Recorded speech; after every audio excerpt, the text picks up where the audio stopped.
আসসালামু আলাইকুম, সবাই ভালো আছেন? তো আম্মু বাগান থেকে অনেকগুলো লতি নিয়ে আসছে। এগুলো আমি লবণ দিয়ে মেখে রাখছি। আপনাদেরকে একটা টিপস দিই, লবণ দিয়ে মেখে রাখলে হয় কি চুলকায় কম, খেতে মজা লাগে বেশি। আর যে আমি এখানে শুটকি নিয়েছি 2টা। শুটকিগুলো ঈদুল শুটকি। এগুলো এখন পেঁয়াজ রসুন কেটে নিচ্ছি। তো রসুনটা আমি আস্ত দিয়েছি। আর যদি আমার ভিডিওটি ভালো লাগে অবশ্যই লাইক কমেন্ট শেয়ার করে ফলো দিয়ে রাখবেন পেজটা।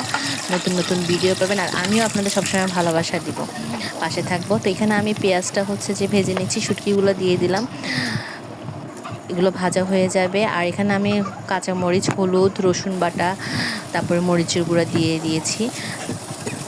আর লতিগুলো ভাজা ভাজা করব।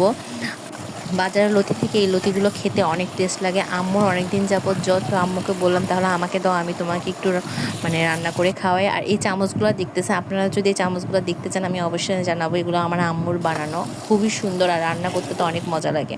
এখানে আমার লতি রান্না শেষ, ধনিয়া পাতা দিয়ে দিলাম। আর আমার ভিডিওটি কেমন লাগলো, এই লতি রান্নাটাও কেমন লাগলো অবশ্যই অবশ্যই জানাবেন, পাশে থাকবেন। আসসালামু আলাইকুম।